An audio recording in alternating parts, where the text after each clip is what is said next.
everyone, this is Bubba Duck fucking here, and today's video I'll be reacting to is called 10 shocking WWE plans that almost happened. That's right, 10 shocking WWE plans that almost happened. I'm kinda interested in this. Let's find out what this shit's all about, motherfuckers. Go on. The WWE have okayed the following ideas. Fighting for the custody of a human child in a ladder match. Lita getting kayfabe pregnant and kayfabe miscarrying, and Eugene. Oh, fuck Eugene! Actually happened. So to think that there were any ideas that the WWE looked at and thought, nah, it's almost unbelievable in itself. Out of touch, there were bitch! Plans that were inches away from being signed off, but fate, ego, or common sense intervened at the last moment. I'm Adam from WhatCulture.com, and here are 10 shocking WWE plans that almost happened. Right. Number 10, the Gobbledy Taker. So the Gobbledy Taker was a big turkey who hatched from a giant egg in the series. I hate wrestling sometimes. I fucking hate it. Woo! The brother of Eddie, who deserved better. But then again, Piers Morgan would deserve better. As well as seeing the debut of this steaming hot mess, Survivor Series 1990 also saw the debut of The Undertaker. Guess where I'm going here? Yep, the ideas for Mark Calloway's character was either going to be an Undertaker, a Viking, or being the guy inside the goddamn gobble. What the fuck, man?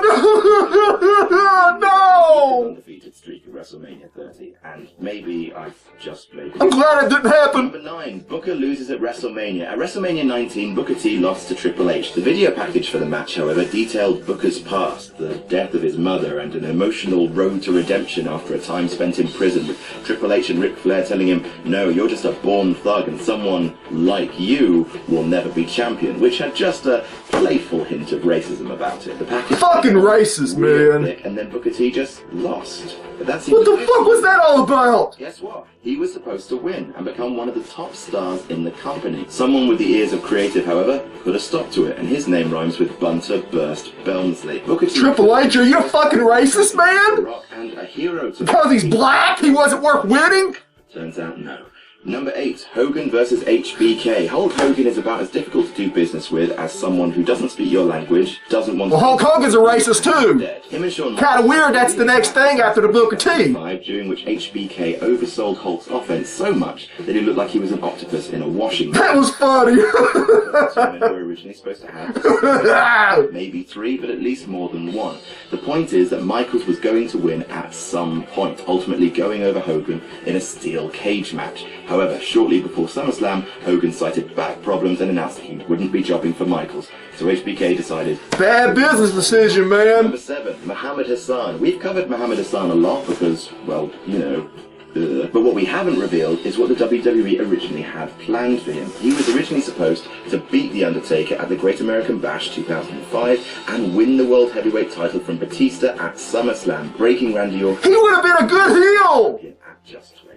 However, for reasons that we've gone through elsewhere, Hassan was dispatched from the WWE without fanfare and never spoken of again. Muhammad Hassan disappeared off the face of the earth, everyone. WrestleMania 15 was the first time the Rock guess he was embarrassed. Lost at WrestleMania. It was a classic match, but it almost wasn't to be. Originally because of the Rock. My favorite match of all time! No, I think it's 17. And Mrs. Foley's baby boy. Not that one. Shawn Michaels, who was on-screen commissioner at the time and still backstage politicking like a mother, campaigned for Austin not to even be in the match at all. The industry's 2 biggest stars at the time not meeting at WrestleMania seems unthinkable, but that was the plan for a while, and I don't want to live in that world. Me either! Fuck that! Remember the imposter cane? Well, normally, no, you shouldn't because it was dreadful. I remember that! It made no fucking sense! They can the angle when people realise, wait, this is rubbish, but the original purpose of the angle? Well, it turns out Glenn Jacobs was contemplating retirement, and the WWE wanted to reboot the character. They were set to reveal that the imposter Kane was in fact the real Kane all along. I thought Kane would just come back with his mask on, like the way he should look. Yeah, it didn't work out, and Jacobs held off his retirement. Number 4. He should have retired, man. WWE champion. Vince Russo. China? Creative madman, like Willy Wonka, but that wasn't chocolate in the factory. Pooh joke. He had some great ideas, but he was also responsible for some of the most juvenile and needlessly I don't give a fuck. You know what? I would take Vince Russo over all the fucking PG cocksuckers that's riding WWE right now. Ideas that Russo had was that at SummerSlam 1999, he's got some good ideas. China would become the first ever female WWE. Yeah, China being the WWE champion, I don't know.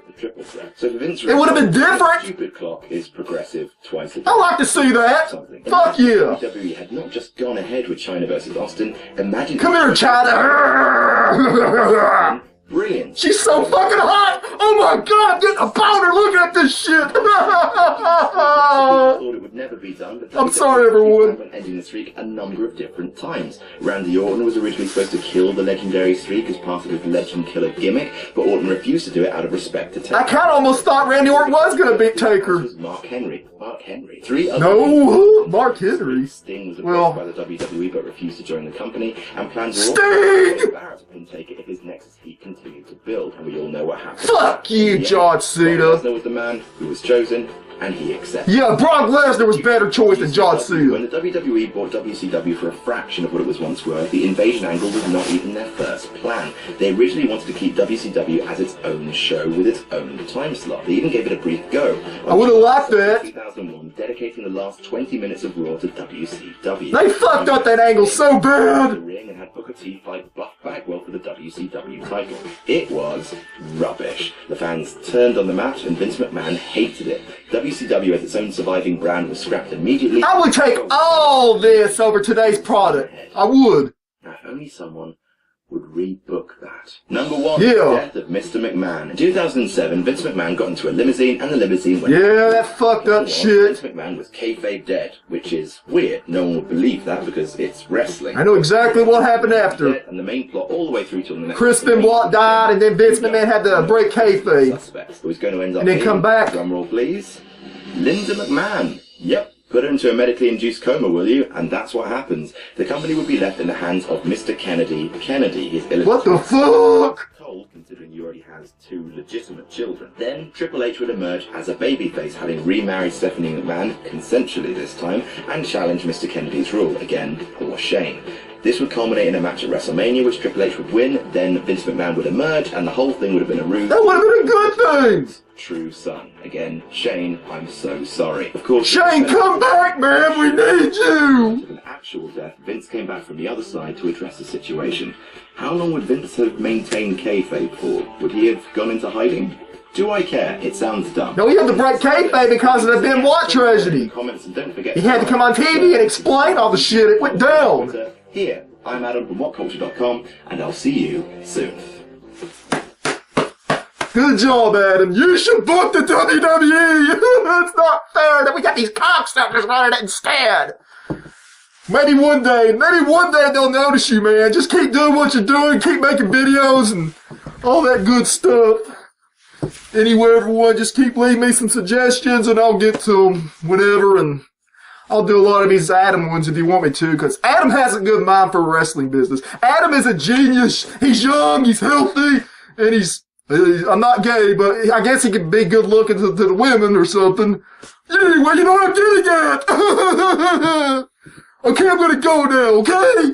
Now then, give this video a thumbs up, leave your feedback, and fucking subscribe. I am Bubba Duck Funkin', and I'll see you all next time. Goodbye, bitches!